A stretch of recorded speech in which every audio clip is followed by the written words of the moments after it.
I was sitting in my rocking chair that morning, the one James built for me on our third anniversary, watching the sun spill across the kitchen floor like melted butter. Emily was laughing at something on the radio, brushing her long hair like I used to when I was her age, before everything changed. And in that moment, I felt it again. That fragile, fleeting warmth. I remember thinking, maybe this is what peace looks like.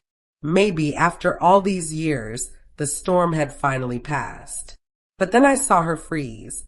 Her hand stopped mid-brush. Her eyes widened. Not like surprise, not like wonder.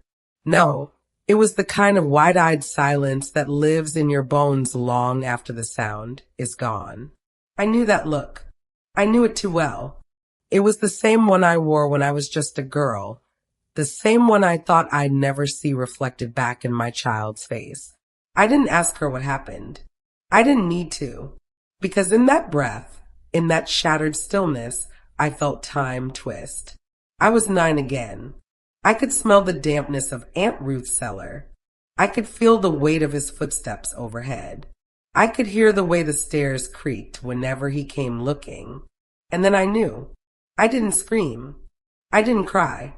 I sat still as a stone, holding my breath like I used to when hiding in closets. My fingers curled tight around the edge of that wooden chair until my knuckles turned white. I felt the blood rush out of my face and settle deep in my chest like a tide going out. My heart didn't race.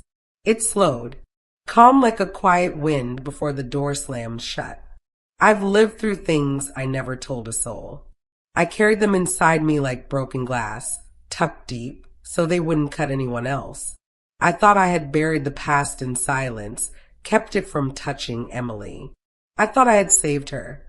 But that morning, in our kitchen full of sunshine and soft music, I saw the truth. I hadn't saved anyone. I had only delayed the war. And this time, I was ready to finish it. I didn't just protect her. I did what I wish someone had done for me. Willow Creek was the kind of town where folks still waved at each other from front porches, where the corner store knew your name and your habits, what brand of coffee you bought, how many kids you had, whether you liked your bread sliced thin. The streets were quiet by 8. Church bells rang on Sundays. Kids rode bikes with baseball cards in the spokes. People locked their doors, not because they feared anything, but because it was just what you did. It looked safe, familiar, a place where nothing bad was supposed to happen.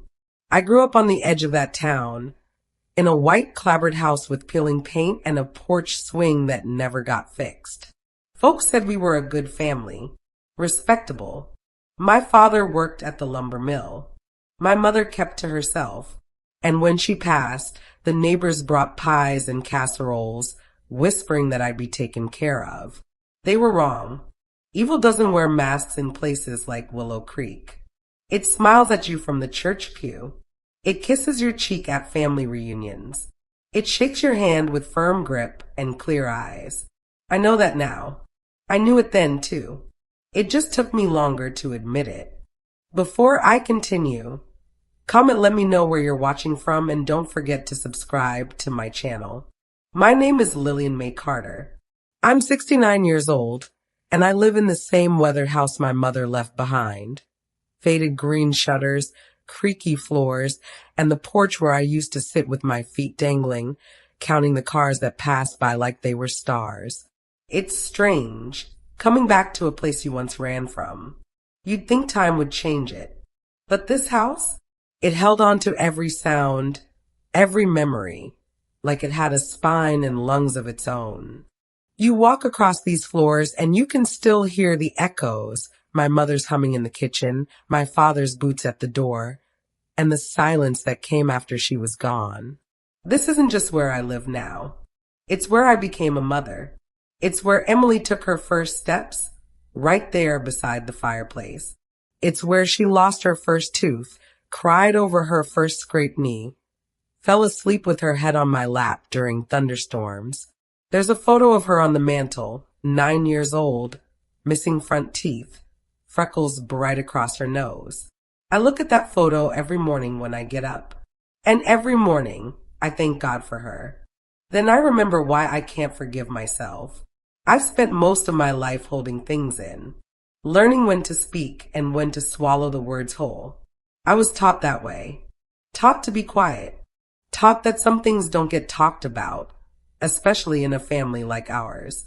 My father was a hard man. Not cruel with fists, though there were days, but with silence, with the way he could disappear into a bottle and then return colder than the walls. After my mother died, he barely looked at me. He fed me, clothed me, sent me to school. But I was alone in that house before I even knew what loneliness was. When I was 11, I went to live with my Aunt Ruth on the south side of Willow Creek. She had 2 boys, Marcus and Samuel. Marcus was the oldest by 4 years. He was quiet too, always staring, always around. Folks thought he was shy, but there was something in the way he watched everything, like he was waiting for something to break. I didn't have words for it then, just a feeling in my chest when he was near. A tightness, like my body was telling me something my mouth couldn't say. Now I look back and I know. I know what was beginning. I know who he was. But this story isn't about what happened to me. It's about the day my daughter came to me without saying a word. And I saw in her eyes the same fear I used to carry in mine. It's about the moment my blood turned cold. And I made a choice that I have never taken back. My childhood wasn't the kind folks write songs about. My mother, Ellen, was the soft in the storm, always humming, always baking, always putting her hand on my back like it could shield me from the world. She had a way of making everything feel gentle, even when it wasn't. But her body gave up before her heart ever did. Cancer took her slow and quiet, like the sound of a clock running down. I was 8 when she passed. One day she was folding clothes in the living room. The next, I was standing beside a pine box in a black dress too big for me, holding onto the hem like it was the only thing keeping me from falling apart. After that, the house changed. My father, Thomas, wasn't much of a talker to begin with. After Mama died, he stopped pretending altogether. The bottles started lining the kitchen window. First beer, then whiskey, then both. Some nights he'd sit at the table with his face in his hands for hours. Other nights, he'd knock over chairs, shouting things I didn't understand. Once, I spilled a glass of water and he threw the whole pitcher across the room. It missed me by inches. He didn't beat me every day. That's not the story I'm telling. It wasn't like that. But he scared me. And the worst part was, I don't think he noticed. I think he looked right through me most of the time, like I was a shadow in his way. When I turned 9, he sent me to live with Aunt Ruth on the other side of Willow Creek. He told me it was for the best, but he didn't say who's best. Just pack my things in a cardboard box and drop me off like it was a chore on a list.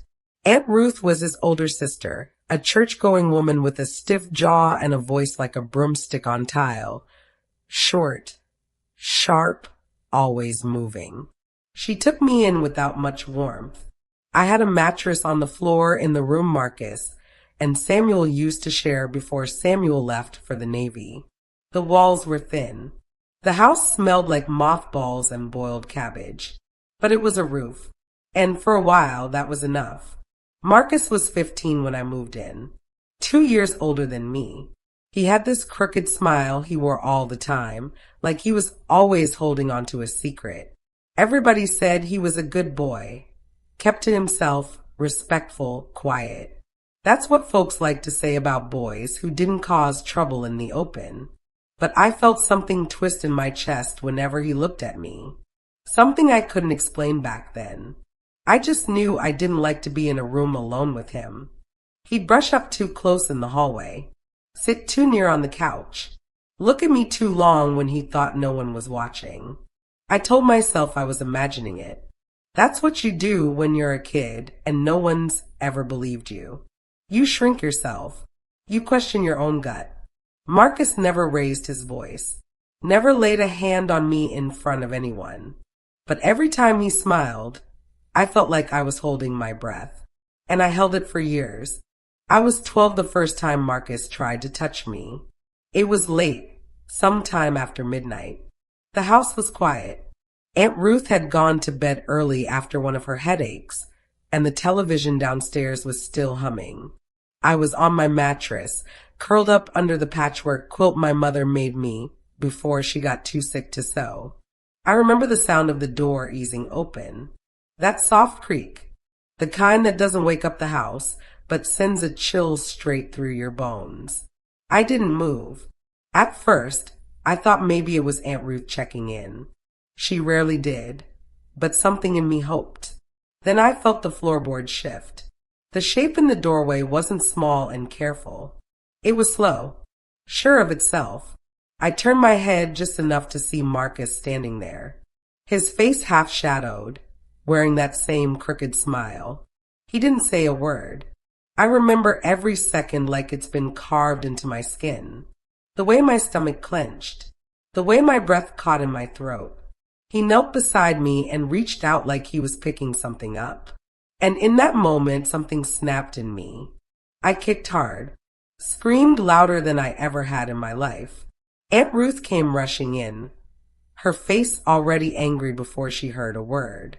I was shaking, trying to get the words out, trying to make her understand.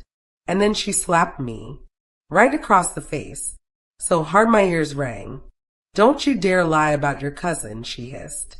"He's a good boy. You filthy little girl." That night, I cried until my throat went raw. Not just because of what Marcus had done. Not even because of the slap. It was the way she looked at me. Like I had dirted something. Like I was the shame. After that, I kept quiet. I learned to avoid rooms he was in. I learned to stay awake until I heard him snore. I counted steps. I memorized the sound of his door opening. I learned how to breathe without making a sound. By 15, I was tired of surviving like that. I packed a bag one morning before school. Didn't say a word to anyone, and I left. Just walked out the front door and didn't stop until the town disappeared behind me. I spent nights in laundromats where the buzz of the dryers helped me sleep. I worked at diners where the smell of bacon and burnt coffee clung to my clothes. I lied about my age.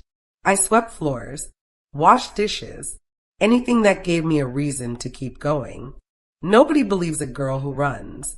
But that was the first time I saved myself. I met James Carter when I was 17 and washing dishes at a roadside diner just off Route 10. He came in every Friday after work, grease on his hands, hair always a little out of place. He never said much, just ordered meatloaf and sweet tea, left a tip folded into a perfect square, and gave me a small nod on his way out. There was something about his silence that didn't scare me. It didn't press in or make me feel small. It was gentle, steady, like a porch light left on just in case someone needed it. One night, the storm knocked the power out, and I had to close early. I was standing by the front door, trying to light a cigarette with shaky hands, and he offered me a match. Said nothing else. Just struck the flame and held it steady. That was James. We got married 4 years later in a courthouse with no guests, and a second-hand dress I found in a thrift store window. He wore a tie that didn't match his shirt and kissed me on the cheek, like we'd been married forever. He didn't ask about my past, and I didn't hand it over. We built our life slowly, paycheck by paycheck, corner by corner. He fixed cars in town. I cleaned houses. It wasn't fancy, but it was ours. And for the first time in my life, I could sleep through the night without flinching at every sound. Then came Emily. I didn't think I'd be a mother. I didn't think I could carry that kind of love, or that it would trust me enough to grow inside me. But she came into this world with a cry that cut straight through me, and I knew right away. She was mine in a way nothing else had ever been. She had James' eyes and my mother's laugh. Her hands were always reaching for something, even before she could crawl.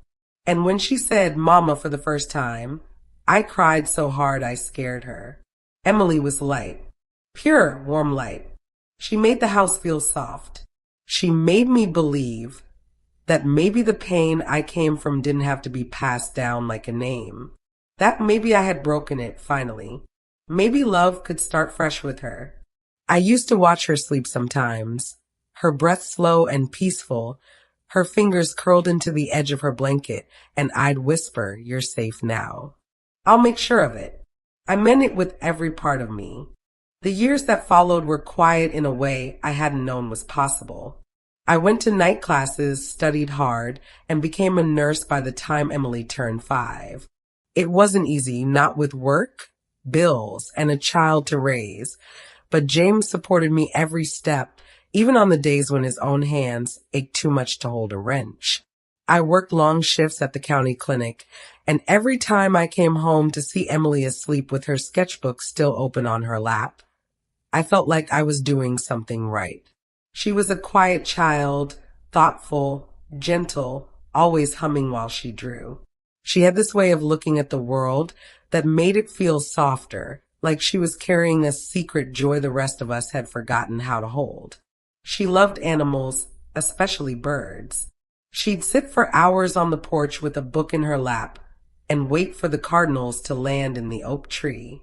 She'd sketch them with pencil, her tongue pressed to the corner of her mouth in full concentration. Her drawings were better than anything I could have imagined at that age, better than anything I'd seen grown folks do. And when I told her that, she just shrugged like it wasn't a big deal. At school, her teacher said she was gifted, always polite, always prepared.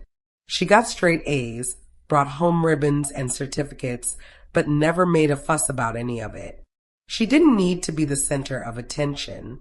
She just wanted to be understood. James would lift her high onto his shoulders and say, "The smartest girl in Georgia lives under my roof." And she'd giggle so loud the neighbors could hear. I remember thinking one night, while brushing her hair after her bath, that we'd done it.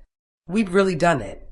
We'd made a life where nothing reached in, where laughter didn't have to hide, where bedtime didn't mean fear. I told myself I'd broken the chain, that my daughter would never feel what I felt, that her world would be nothing like the one I grew up in. And for a long time, I believed that. It had been over 30 years since I last saw Marcus. I hadn't spoken his name out loud in just as many. In my mind, he was a ghost I'd already buried, somebody who belonged to a life I'd outgrown, outlived, and shut the door on. But one Thursday afternoon, not long after James had started forgetting names and dates, I heard a knock on the door. A slow, tired kind of knock. When I opened it, there he stood. Older, thinner, hair mostly gone. He looked worn out, like time had taken more from him than it gave. His eyes weren't sharp anymore. His shoulders slouched. He held a duffel bag that looked heavier than he could carry, and when he said my name, it came out rough, like even he wasn't sure he should be saying it.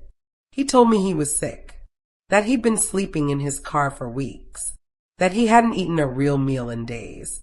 He talked slow, careful, like someone who knew he didn't deserve kindness but was asking for it anyway.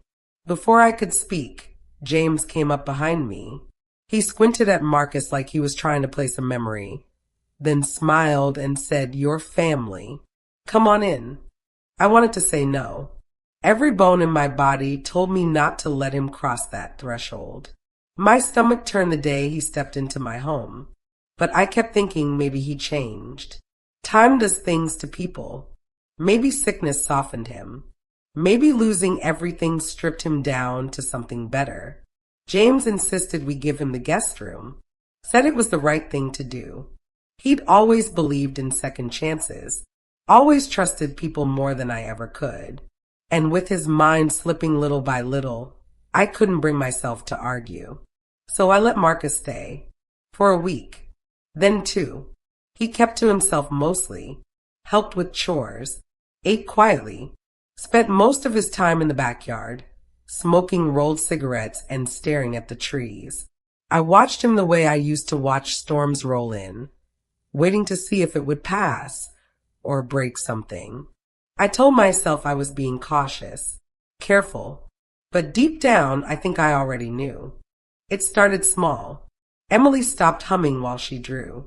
Stopped asking to sit on the porch in the evenings. She'd spend more time in her room with the door closed. And when I knocked, her voice was quieter than usual, thin, like she was trying not to be heard. Then one morning, I went in to wake her for school and found her sheets damp. At first, I didn't say anything. Thought maybe it was a fluke. Kids have accidents, even when they haven't in years. But then it happened again.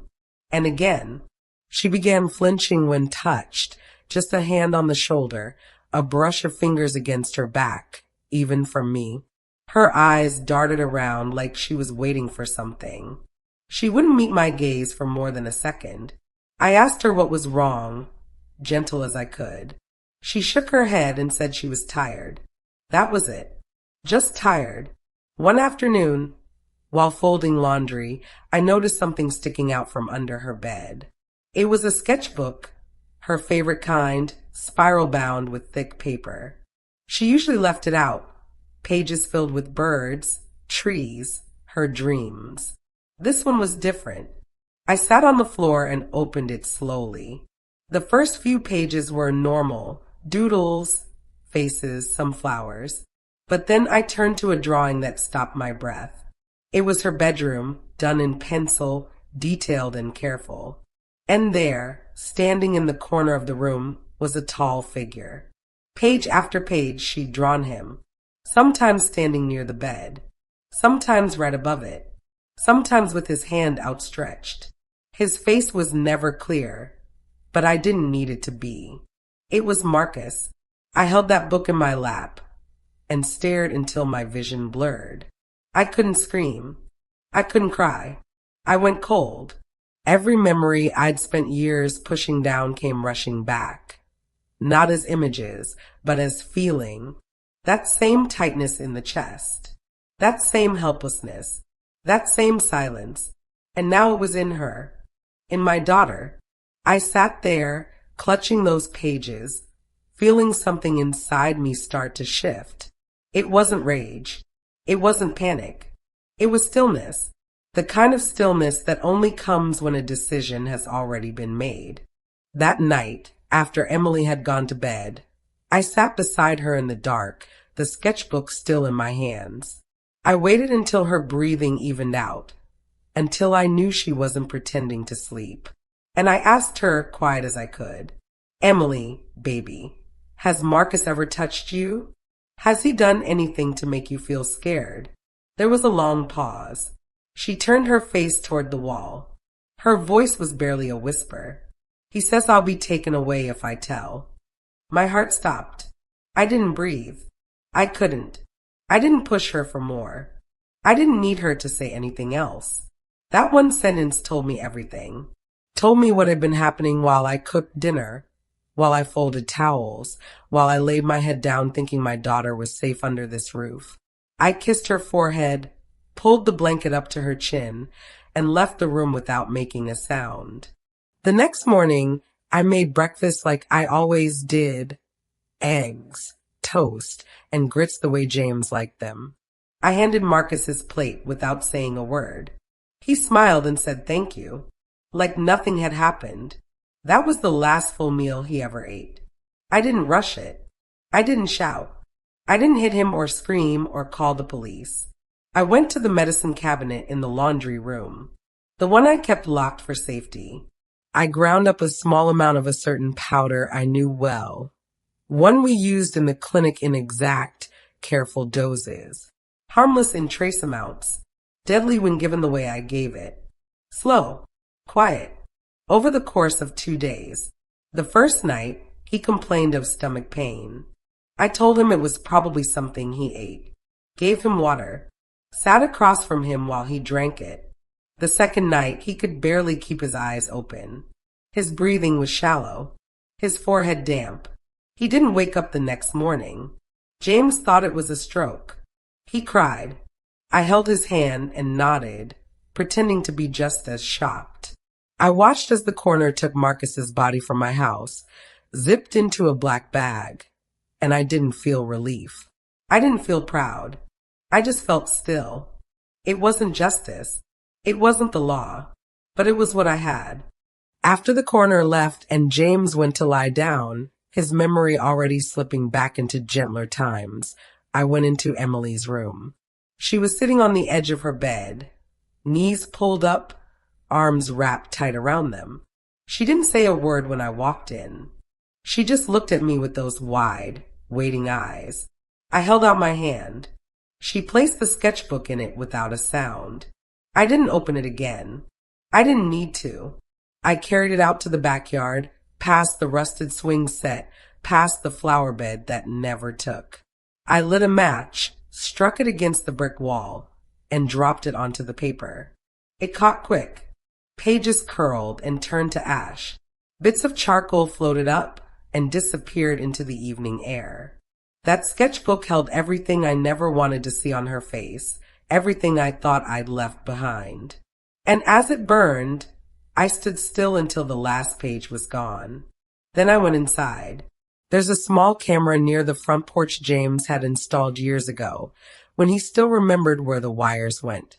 It records onto a little black box in the pantry, nothing fancy.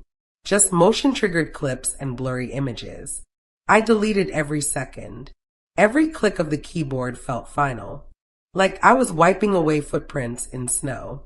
Later that night, I sat on the edge of Emily's bed. She was curled beneath the blanket, clutching a stuffed bear she hadn't touched in years. She looked up at me. I brushed her hair back from her forehead and said, "No one will ever touch you again." She didn't speak, just nodded once and closed her eyes. And for the first time since Marcus stepped foot into my home, she slept through the night. James declined faster after that. Some days he called me by his sister's name. Other days he just stared out the window, mumbling things I couldn't follow.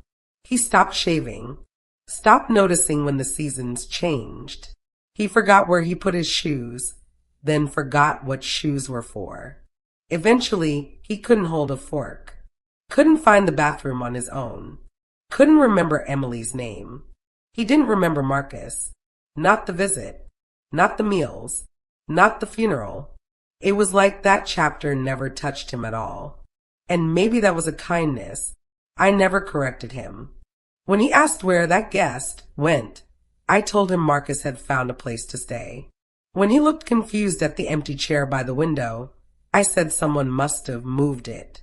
And when he cried in the middle of the night, calling out for his mother, I sat beside him and held his hand until he settled. I bathed him, fed him, changed his clothes.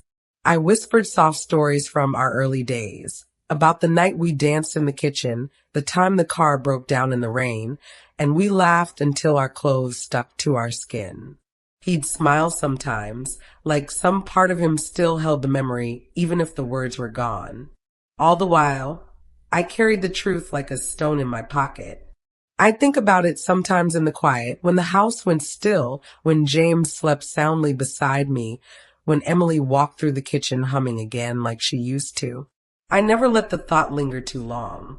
There was nothing to take back. Every morning, I woke up, made coffee, and turned James toward the light so he could feel the sun on his face. That's what love looked like by then. And I gave it, even with the weight I carried. Emily grew up with quiet strength. After Marcus died, things didn't magically go back to normal.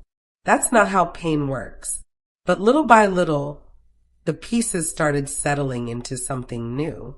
I found a therapist in town who specialized in childhood trauma, and though it took weeks of gentle coaxing, Emily finally agreed to go. She didn't speak much at first. She'd come home and head straight to her room. But over time, I saw the difference, not in big gestures, but in the way she began leaving her door open again. In the way she started drawing, not shadows this time, but flowers, faces, color. She hummed again, soft under her breath, and I held on to those small sounds like they were answers. She graduated high school near the top of her class, got accepted into an arts program upstate. I remember the day we packed her suitcase. She had 3 different sketchbooks, and a collection of pencils tied with a rubber band. She looked so grown, standing at the bus stop, backpack slung over one shoulder, a nervous smile tugging at her lips. When she hugged me goodbye, she held on just a little longer than usual. The house felt too quiet after she left. James had passed by then. His body followed his memory not long after his last birthday. I kept myself busy, worked part-time at the clinic, read more, watered the same plants Emily used to forget. She called often, sent postcards, told me about her roommates, her professors, the project she was working on.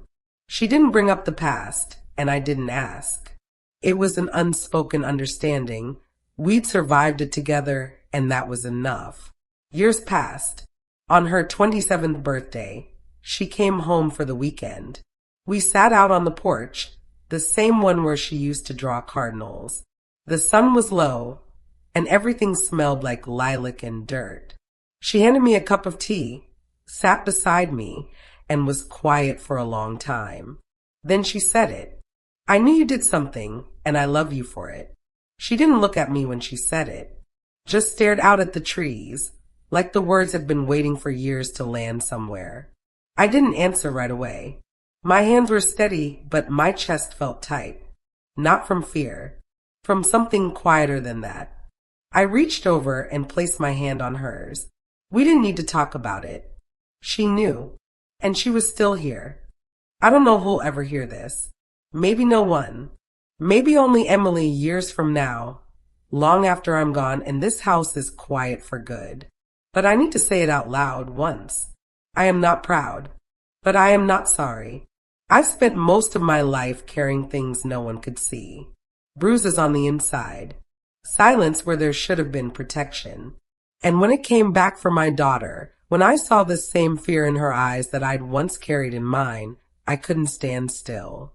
I didn't weigh right and wrong. I didn't wait for a system that never showed up when I was a child. I acted. I did what I had to do. I loved my daughter more than I feared the law, more than I feared judgment or prison or even God. I'm not telling this to ask for forgiveness. I'm not telling it to be brave. I'm telling it because it happened. Because some people will never understand what it means to choose your child's safety over everything else, including your soul. I don't expect applause. I expect quiet.